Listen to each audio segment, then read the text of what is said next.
Uganda. I'm a plant-based campaigner. I will start from a negative point of view whereby Uganda as a country, we are agriculturalists, we plant so many foods. I don't think that any part of the world can compete with us in having different varieties of food.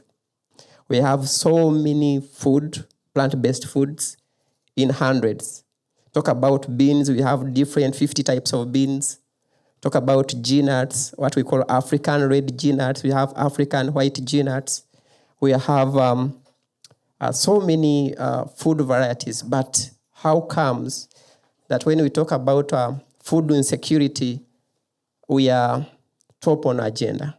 As Africa, generally, hunger is a problem in Africa. You have seen 1 out of 5 people in Africa face food crisis. There's a problem, and the problem is embedded within the Africa's food systems. How can you be producing food, but again, after 3 or 2 months after the harvest, you land back into food scarcity? That means there is a problem. And where does it come from? Before I dive deep into plant-based treaty, we have a problem of food preservation, conservation, and value chain. Today, you can harvest 10 tons of maize, but in the following month or after 2 months, you find the same people who harvested such tons of maize go back into food insecurity. The problem is, one, food goes wasted. There is poor refrigeration. In some areas, you don't even find electricity. So how can you preserve food? So it's a problem that needs an immediate solution, and it's unfortunate that some of the governments, they don't look at this as a priority. They think about coming towards the end when 10, 20 people have died of hunger in Karamoja, that is northeastern part of the country where I come from. They intervene after like 3 months when several families have been affected. And there are so many issues that we can do as a team. What are we doing as plant-based treaty campaigners in Uganda? I'm the team lead with a few of my colleagues. I was lucky to meet like-minded individuals in Baku, Azerbaijan late last year, including Cindy, Julian, and Enric. Those are the people who introduced me to plant-based treaty. And immediately when I returned, I started on the campaign. What are we doing as a mitigation measure in improving food systems in Uganda? We are engaging communities at the grassroots across the country. We are bringing small-scale farmers. We don't have large-scale farmers who practice agriculture on hectares of land. They are on small scale because of income disparities. They don't have money to cultivate 10, 20 hectares of land. They're on small scale. What are we doing? We identify those farmers. Where possible, distribute food seedlings like vegetables. If you know cabbage, we have skumawik. Skumawik in English, it's called korad. Korad is like cabbage. And you can harvest that fruit throughout the year without getting dried. It doesn't get affected with drought, so you keep harvesting and feeding on your family. So I would imagine no farmer who is facing food insecurity could resist adopting such a good initiative. So we mobilize local resources. I reach out to my friends who earn less than $300 or 250 euros a month, and they contribute towards the cause. So we have managed to reach out to a number of small-scale farmers in different parts of the country. And Regan, Irene, those are Uganda-based teams, and Kathy, they are identifying farmers and distributing those seedlings. We hope by the end of this year, before we go for COP30 in Brazil, we shall have positive impacts and we shall have reduced food insecurity issues and food systems problems in Uganda. But distributing food seedlings is not enough. We reach out to these farmers, teach them, sensitize them on the economic benefit of adopting plant-based foods. We can't stop on telling them, let's minimize animal agriculture, let's do this, let's do the other. We need to show them the economic benefit, because after feeding, their children need to go back to good schools. God forbid, there are very few good schools, and there are very few people who can afford to pay for school fees for their children in good schools. Because having a child in a good school in Uganda can cost you as good as 5,000 USD per term. That is after 3 months. It's expensive to so many people. And this is the economic benefit that we are incorporating into plant-based treaty from the African perspective. We tell them, if you have 10 square meters of cultivatable land, you can do what we call mixed cropping. You put in cabbages, put in collards, onions, and name it. So you can harvest some that you can feed your family. You are ensured of 4 things.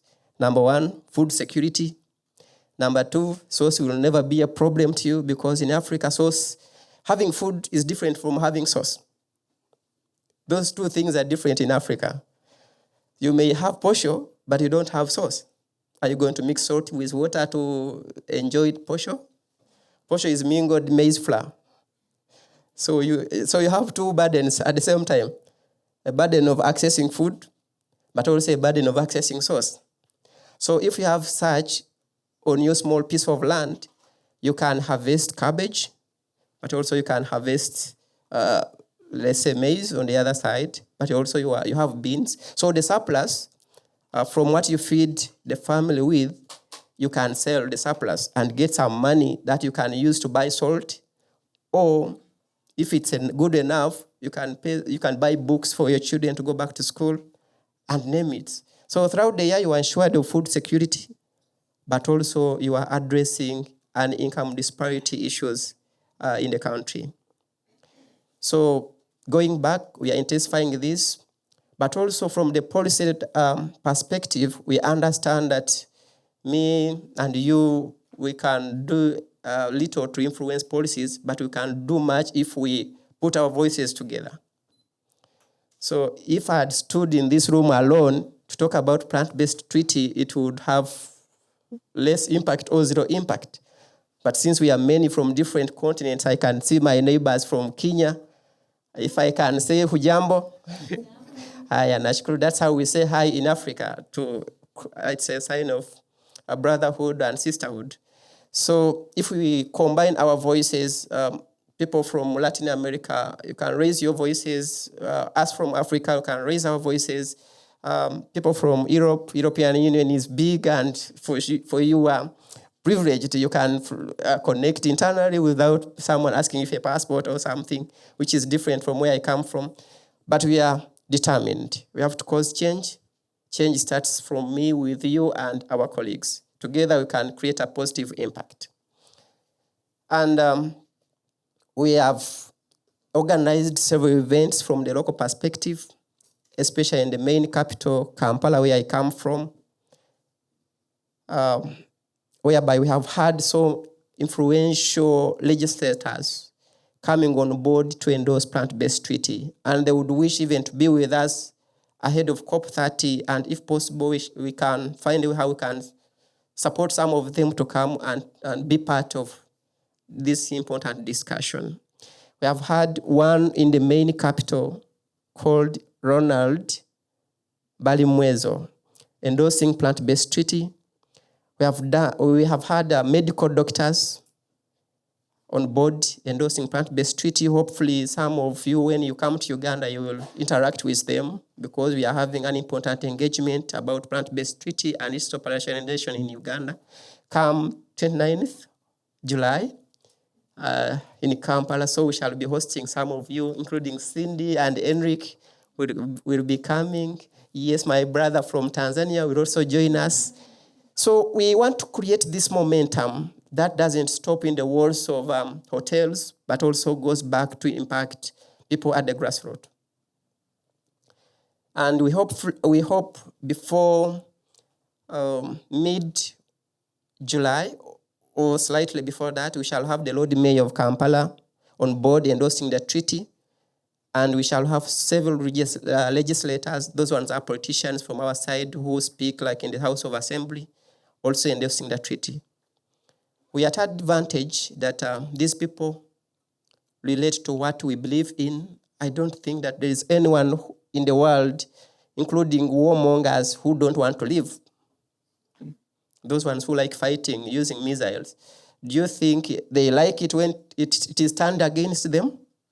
No, they want to live also. So since we are campaigning what we call positive food system change, people are ready to listen to us. So hopefully before this year ends, we shall have so many people on board. And we are also intending to organize so many other activities, including establishing the first of its kind. Two things. Number one, plant-based gardens, demonstration gardens across different parts of the country in Uganda, and we have already started on that. We're also thinking of establishing plant-based, or what we call vegan school. It's going to be titled Vegan School and Animal Welfare Center. We have already secured the land where we are going to establish that facility, whereby you can have these African children come to learn, benefit from free education, but also appreciate the value of positive feeding. Sorry, I'm taking long, but those are basically what we are doing. It's not a plan on paper, but it's a plan in action already. I thank you. Thank you, Julius.